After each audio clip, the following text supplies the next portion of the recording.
Tentunya nggak ada. Oke, udah ada. Tadi di Oke. siapa yang masuk Hah? di asket? Oke. Assalamualaikum warahmatullahi wabarakatuh.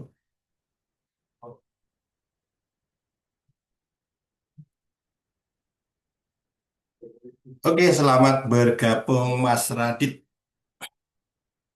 Sambil menunggu teman-teman yang lainnya. Oke, silakan buat Mas Radit mau nanya-nanya, silakan. Kali ini pembahasannya saya ingin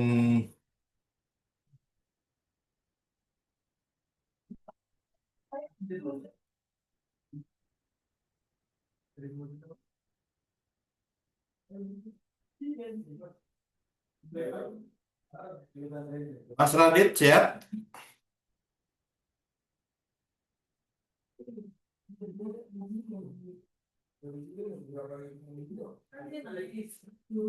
Oke, Assalamualaikum warahmatullahi wabarakatuh. Selamat berjumpa kembali. Ya, kita mengadakan edukasi webinar Zoom.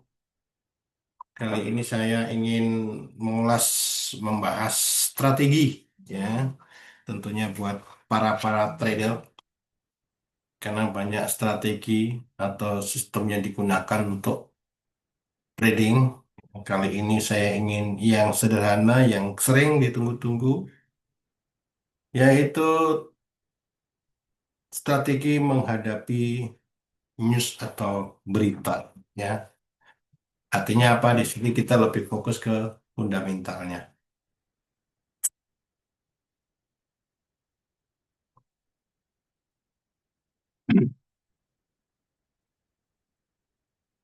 Mas Radit sehat?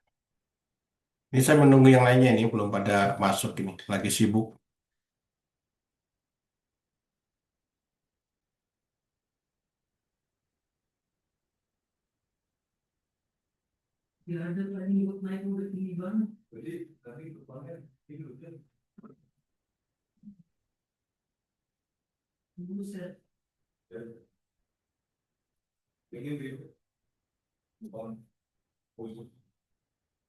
Oke, kali ini saya ingin mengulas tentang strategi trading dengan menggunakan news atau fundamental. Saya bacakan satu persatu biar kita lebih enak.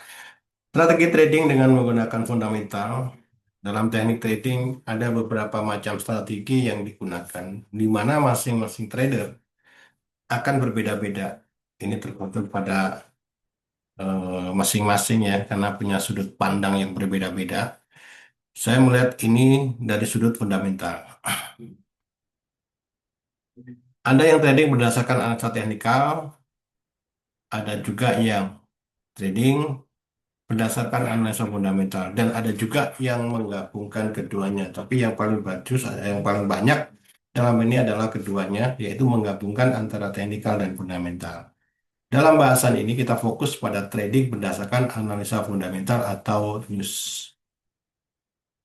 Analisa fundamental adalah analisa mengandalkan berita-berita yang terjadi di pasar dunia, di mana ini bisa menggerakkan emosi market trader.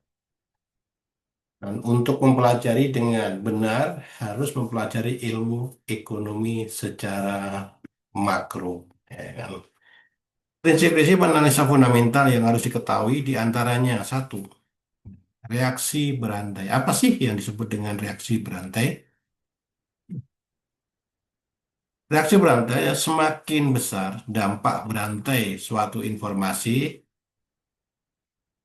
semakin besar pula pengaruhnya terhadap pergerakan harga. Itu pasti ya. Yang kedua, jarak informasi. Artinya jarak informasi ketika news itu muncul, ya kan?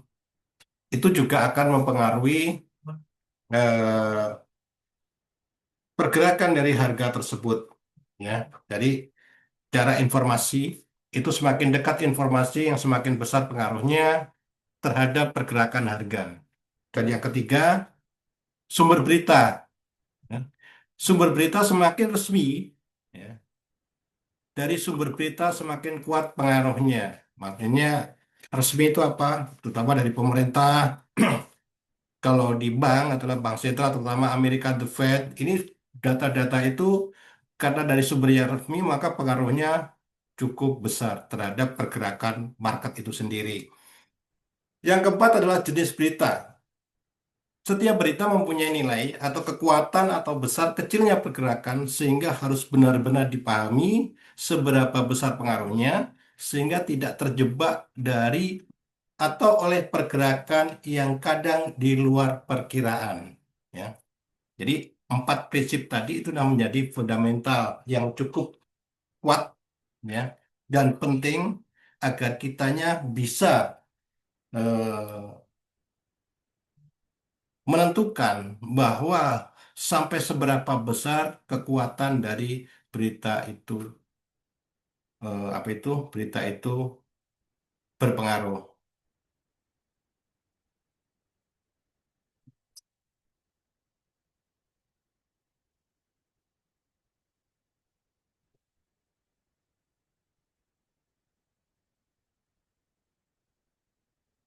Adapun beberapa faktor fundamental yang harus kita ketahui karena berpengaruh terhadap pergerakan mata uang, diantaranya satu, faktor keuangan. Ya, apa sih yang disebut dengan faktor keuangan?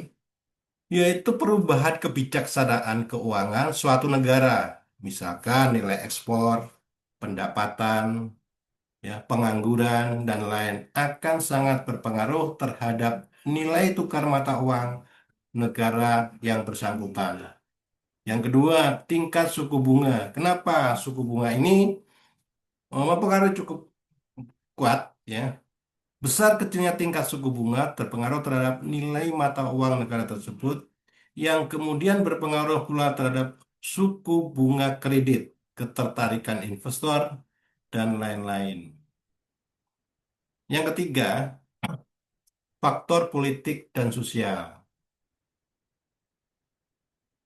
Perubahan politik suatu negara seperti pergantian pimpinan, kabinet, tingkat keamanan, semakin stabil suatu negara tersebut akan semakin baik nilai mata uangnya.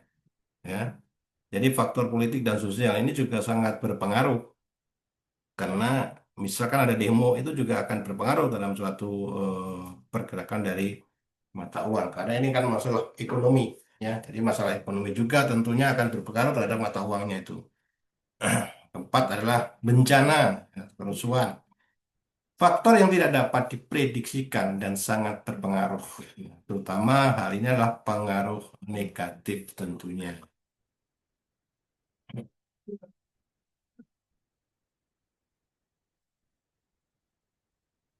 Nah, apa sih keuntungan kalau kita menggunakan analisa fundamental? Yang pasti mudah dipahami karena akan melihat dari data yang muncul. Apakah data itu positif ataukah data itu negatif, dan itu sudah apa itu terstruktur sesuai data yang ada, dan laporan itu biasanya udah boleh dikatakan terjadwal, terstruktur dalam hal ini berdasarkan data-data yang akan disampaikan. Tentunya inilah pengaruhnya. Jadi mudah kita, dan mudah kita terkadang tidak harus mengerti dari data atau berita isinya tersebut. Karena pada prinsipnya berita itu kan, kalau misalkan itu berita itu berdasarkan data kan mudah. Misalkan data jumlah tenaga kerja, ini simpelnya. Pasti data itu disajikan dalam tiga bagian, yaitu data sebelumnya, ya, previous atau data perkiraan, artinya forecast-nya, dan ketiga adalah aktual. Nah, dari situ kita bisa menilai apakah data itu positif dan negatif. Ya. Positif artinya bagus terhadap mata uang, negatif artinya kurang bagus terhadap mata uang tersebut. Ya, dalam suatu negara, misalkan data ini kita ambil dari suatu negara Amerika. Contohnya misalkan tenaga kerja naik.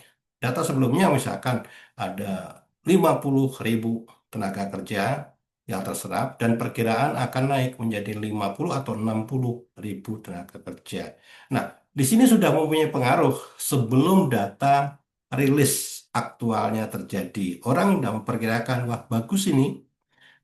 Misalkan nantinya data itu ternyata di luar ekspektasi atau di luar perkiraan yang perkirakan tadi 60 ternyata cuma 5,49 misalkan, maka kurang bagus terhadap dampaknya ini ya, kurang bagus terhadap mata uang tersebut. Akhirnya apa yang terjadi? Maka mata uang tersebut mengalami penurunan, otomatis ya pasangan dari mata uang tersebut akan mengalami kenaikan. Contoh sederhana misalkan XAUUSD emas dengan USD artinya kan emas berdasarkan USD Amerika. Artinya apa? Kalau Amerikanya turun, emasnya naik. Itu sederhananya. Jadi dikatakan mudah karena kita menilai cukup sederhana aja. Ya pun kita juga nanti ada beberapa faktor yang harus kita lihat juga. Tidak serta-merta kita hanya melihat, oh ini positif pasti naik. Belum tentu. Ya. Tapi secara mudahnya seperti itu. Dan keuntungan yang kedua, tentunya dapat menentukan harga secara global. Artinya apa? Jadi secara global itu bisa menyeluruh dalam pengertian gini, kalau sudah ditentukan itu sudah positif, ya baik dong terhadap mata uang dalam suatu negara di mana yang menerbitkan suatu news atau berita tersebut. Ya kan? Nah itu artinya mudah. Ya kan? Dan kedua, yang ketiga maaf, yang ketiga, fundamental itu lebih condong menentu tren jangka panjang. Jadi fundamental itu boleh dikatakan tidak bersifat apa itu instan, tapi lebih condong ke efek tren jangka panjang, ya kan? Biarpun ini pada empat ya, pada poin empat pada kasus tertentu bisa punya efek sesaat pendek, ya kan? Itu bisa dipengaruhi beberapa macam. Misalkan ini data dari data pemotongan suku bunga itu kan termasuk news fundamental juga. Wah, ini 1 bulan sebelumnya sudah digaung-gaungkan misalkan Amerika dalam hal ini adalah Bank Sentral Amerika The Fed akan menurunkan suku bunga tapi terus dikembur-kemburkan terus maka terkadang pasar sudah menanggapi secara negatif sehingga ya kan otomatis sehingga pasangan dari mata uang Amerika atau dolar tersebut juga akan mengalami penguatan. Karena kita tahu sendiri setiap kali penurunan suku bunga maka kurang bagus terhadap mata uang tersebut. Biarpun itu ada beberapa faktor yang mempengaruhi yang juga harus dipertimbangkan, masalah inflasi misalkan seperti itu. Selanjutnya kalau kita berbicara masalah keuntungan, tentunya juga kita bicara masalah apa sih kelemahan, ya kan seperti itu. Pasti ada plus atau minus itu selalu ada. Kelemahan dari analisa fundamental, ya, pertama tidak bisa menentukan secara paksa apa pasti ya eksak ya tidak pasti. Ya, karena apa? Ya, secara tidak pasti apakah benar dengan positif itu harga ini belum tentu juga. Kalau memang sebelumnya data itu sudah mempengaruhi psikologi pasar itu sendiri sehingga harga itu terkadang seharusnya turun. Ternyata memang benar, tapi kenapa naik? Karena volumenya juga sudah terpenuhi. Jadi kapasitas juga dalam suatu pergerakan harga itu ada volumenya juga. Misalkan kapasitas tempat ini, wadah ini, tong ini adalah sebanyak 10 liter, ya kan? Dan sebelumnya adalah misalkan baru 1 liter, tetapi dengan isu atau berita yang belum terjadi, tapi konotasinya adalah positif, maka dia udah ngisi duluan, ya kan? Ternyata beritanya benar, maka harga itu tidak bergerak secara eh, kuat, kan seperti itu. Biarpun terkadang nilai dari news tersebut adalah impact pengaruhnya cukup besar, tetapi terkadang sudah bocor dulu lah bahasanya seperti itu sering terjadi. Seharusnya harga naik, tapi harga ternyata turun. Nah, ini sering. Oke. Kelemahan yang kedua yaitu memakan banyak waktu. Kok memakan banyak waktu? Iya, karena banyak faktor untuk menentukan dari kebijakan suatu negara. Banyak faktor sebelum mengambil suatu keputusan, pasti ada beberapa faktor yang harus diperhatikan. Contoh sederhana aja. Sebelum memutuskan untuk menurunkan suku bunga ataupun menaikkan suku bunga, tentunya banyak faktor yang harus dilihat dulu. bagaimana tenaga kerjanya, misalkan seperti itu, bagaimana misalkan adalah inflasi, nah itu juga akan berpengaruh dan itu perlu sebelum memutuskan itu pasti akan dilihat dulu. Jadi tidak serta-merta, oh ini dinaikkan. Kalau misalkan dengan dinaikkan itu berdampak positif terhadap suatu negara, yaitu akan dilakukan berdasarkan data-data yang ada. Data-data yang ada tersebutlah itulah yang harus dipelajari. Artinya memakan waktu juga. Oh belum, kan seperti itu. Nggak bisa hari ini langsung naik, menaikkan suku bunga.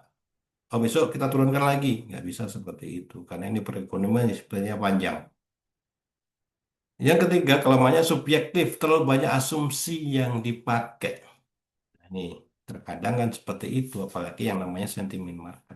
Banyak asumsi yang dipakai. Artinya apa? Ya tidak tidak saya katakan tadi yang di poin 2 tidak serta-merta dalam mengeluarkan suatu keputusan itu langsung ya, langsung dalam pengertian tanpa ada ya, tanpa ada beberapa faktor yang harus dipelajari dulu. Ini penting. Ya. Jadi tetap aja berjalan, harus melihat dari sudut pandang yang lainnya, mengumpulkan data-data yang ada, dan barulah mengambil kesimpulan untuk menentukan kebijakan. Itu yang disebut dengan memakan banyak waktu. Oke, selanjutnya, kalau kita bersumber dari informasi yang kita gali banyak sih ya. Data-data seperti yang pertama kita Forex Factory itu yang selalu menyajikan berisi data yang akan dirilis, komunitas trader, strategi trading dapat kita peroleh di sana. Ada Forex News, di mana itu juga menyajikan beberapa berita yang bersifat 24 jam sehingga mempermudah mengenai gambaran umum mengenai bagaimana cerita, bagaimana berita ya dan bank pusat untuk mempengaruhi pasar valuta asing.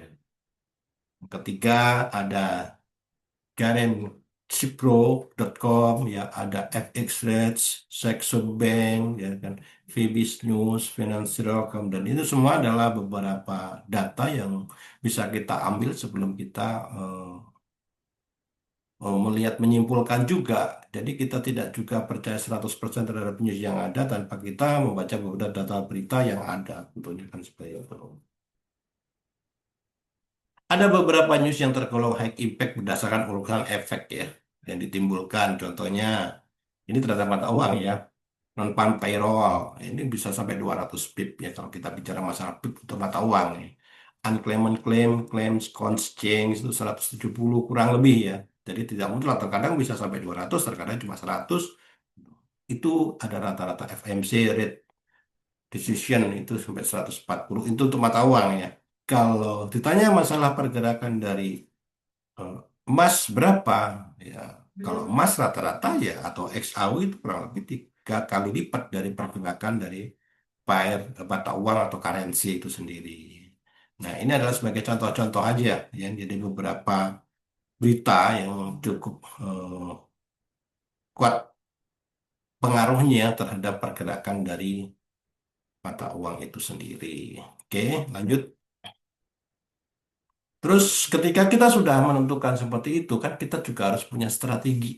Hmm. Strategi dengan menukarkan new fundamental, news ataupun fundamental. Secara umum, pertama strateginya jangan terlalu fokus pada beritanya. Ingat, jangan terlalu fokus pada beritanya, tetapi lihat dulu tren yang ada. Jika sesuai dengan tren, harga akan bergerak secara dahsyat atau spike ya, smash ya, istilahnya spike kan. Ini dia biar digunakan untuk pemain bola voli. Tetapi jika kita berlawanan, maka harga akan bergerak kecil. Jadi tetap aja segala sesuatu itu yang menentukan adalah trennya.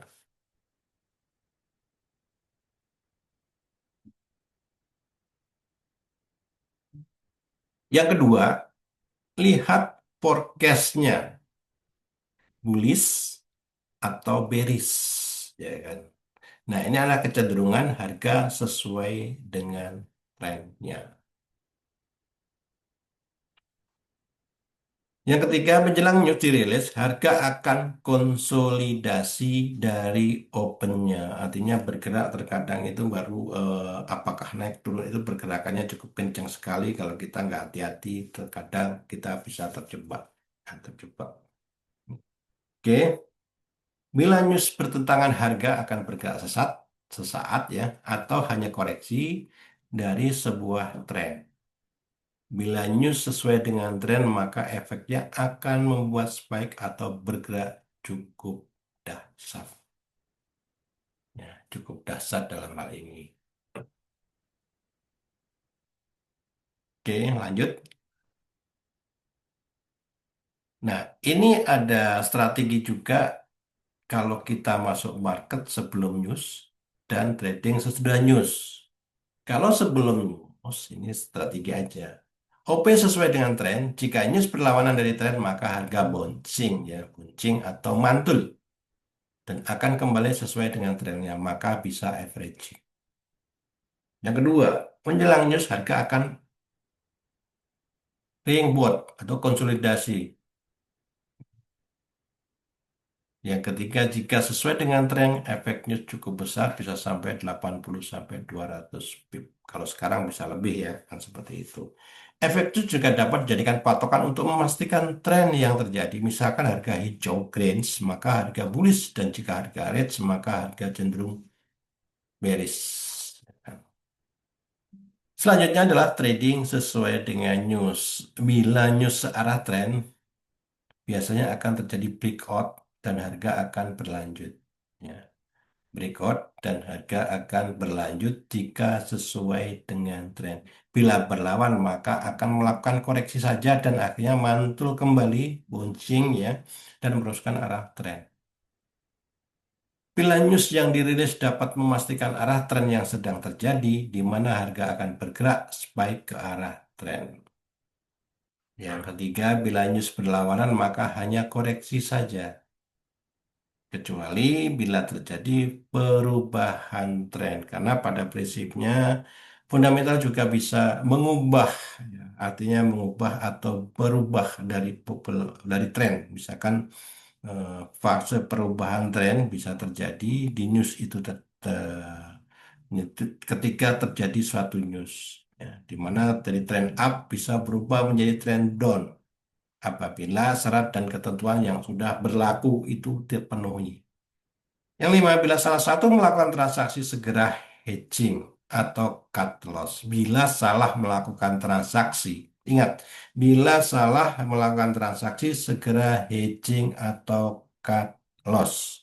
Karena kita tahu ya, tren itu bergeraknya kan cukup kenceng. Kalau kita biarkan ya ancaman menghadang di depan bisa loss besar ya, bisa juga sampai margin call ataupun auto liquid atau dana kita habis. Yang ketiga, lakukan reopen posisi jika terjadi retracement ya. Kadang-kadang ini misalkan contoh retracement apa? Harga udah bener buy, trennya naik. Naik betul. Nah, pasti ada retracement. Retest itu koreksi. Retest mencoba lagi ke bawah dan dia biasa naik lagi. Itunya kalau kita sudah dapat di atas, boleh fokus kita tetap aja misalkan trennya naik dan beritanya positif ya. Fokus kita adalah baik ketika dia diam biasanya akan retest, kita bisa ambil posisi lagi yang pertama kali kita liquid dulu. Nanti akhirnya kita dapat keuntungan yang double. Oke, jadi itu yang bisa saya sampaikan, bisa saya sampaikan dalam kali ini eh, tentang materi dari Zoom, yaitu strategi trading. Maaf nih, agak belum, yaitu strategi trading dengan menggunakan fundamental. Ya, mungkin kita cek ada pertanyaan dari teman-teman, silakan. Mungkin ada pertanyaan sebelum kita akhiri ya. Ini dari sudut fundamental. Ya,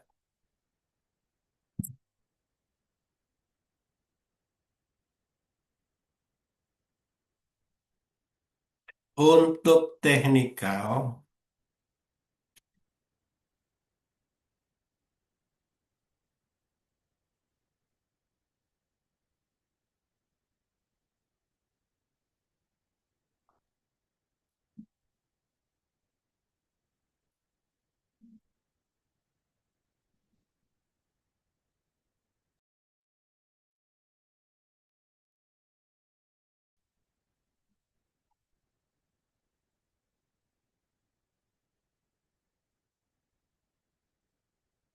Mansur Abiramu Prasetyo.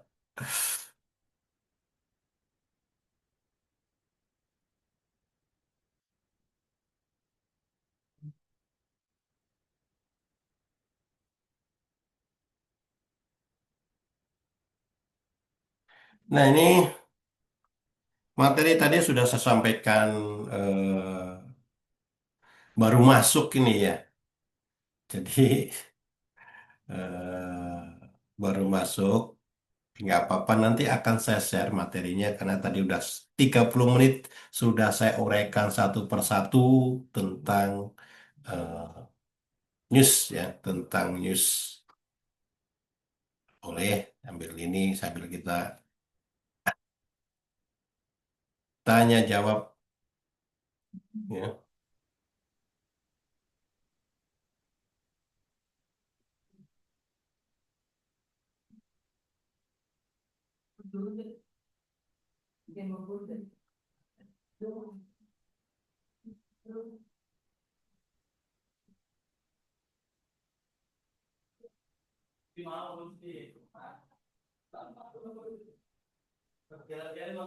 Baru masuk ini, tapi nggak apa-apa, saya ulangi lagi terpaksa ini karena baru masuk ya.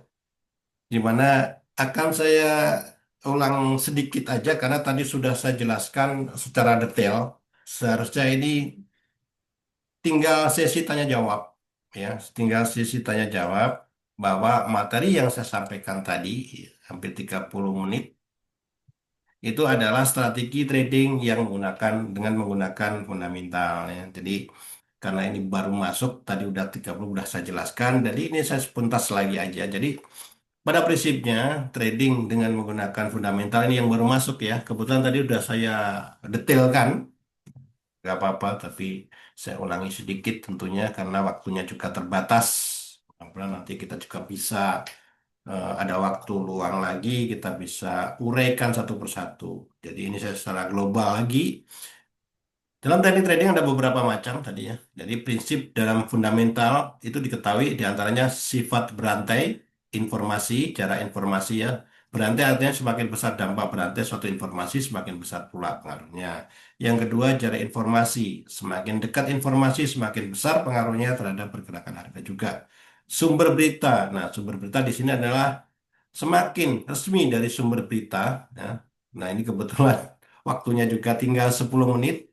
Ya, karena tadi sudah saya mulai dari yang 4, ya, ini baru semakin masuk. Jadi mohon maaf jika yang tidak mengikuti nanti kita bisa sambung lagi di offline-nya. Jenis berita, ya. Setiap berita mempunyai nilai kekuatan atau besar kecilnya pergerakan sehingga harus benar-benar memahami berapa pengaruhnya sehingga tidak terjebak oleh pergerakan yang kadang di luar perkirakan. Ada beberapa faktor berita yang harus diketahui yaitu faktor keuangan, ya, tingkat suku bunga. Ini detail nanti teman-teman bisa minta materi di sini saya kirim juga ya, karena tadi sudah saya katakan. Faktor politik dan sosial, ya, keamanan, ya. Terus kerusuhan atau bencana ini biasanya juga mempengaruhi. Dan keuntungan analisa fundamental yaitu mudah, dapat menentukan harga secara global, penentu tren jangka panjang, dan pada kasus tertentu bisa punya efek sesaat ataupun pendek. Kelemahan, kelemahan ya, analisa fundamental tidak bisa menentukan secara eksak, memakan waktu banyak ya, subjektif, terlalu banyak asumsi yang dipakai. Oke, sumber informasi banyak juga ada Forex Factory, ada Forex News ya, karena Crypto ya, FX Rates, Bibis News dan beberapa termasuk JP Morgan kan seperti itu. Ada beberapa news yang nggak impact ya, non payroll, unclaimed claim, FOMC, trade balance, current account, durable goods, retail sales, inflasi, dan GDP, dan ada beberapa yang mempunyai pengaruh cukup besar terhadap pergerakan dari mata uang. Nah, untuk strategi, saya juga sampaikan tadi ada aja sebenarnya. Jangan terlalu fokus pada berita, tetapi lihat dulu tren yang terjadi. Lihat forecast bullish atau bearish. Menjelang news, harga akan konsolidasi dulu biasanya. Bila news sesuai dengan tren, maka efeknya akan buat spek atau loncatan harga cukup besar. Nah, strategi ini ada dua. Trading sebelum news, ya, OP sesuai tren. Jika berlawan tren, maka harga akan bouncing dulu, artinya lompat ya. Menjelang news, harga akan rebound, ya, konsolidasi. Jika sesuai dengan tren cukup, maka pergerakan cukup besar juga. Ini juga ada trading sesudah news. Ya, bila news searah tren, biasanya akan terjadi breakout. Oke. Bila news berlawanan, maka akan koreksi saja. Bila posisi arah, bila salah melakukan transaksi, segera hedging. Lakukan reopen posisi jika. Nah, tadi sudah saya sampaikan secara detail. Karena teman-teman tidak apa itu mengikuti dari awal, bahkan sudah selesai baru ngikutin. Jadi mohon maaf jika eh, kita hanya membahasnya itu terakhir di sepintas karena keterbatasan waktu. Oke, baik. Karena ini waktunya serba tinggal 2 menit lagi, ya nanti kita bisa sambung secara offline, ya, atau bisa langsung konfirmasi ke saya juga, ya, bisa chat atau minta Zoom atau Zoom meeting untuk edukasi secara online kita bisa. Baik, terima kasih. Mungkin itu yang bisa saya sampaikan sore ini. Mudah-mudahan bisa bermanfaat ya terhadap apa yang saya sampaikan, dan jangan bosan untuk terus belajar sampai kita betul-betul menguasai ilmu untuk menghadapi market yang cukup ganas seperti ini. Terima kasih. Wassalamualaikum warahmatullahi wabarakatuh. Salam profit.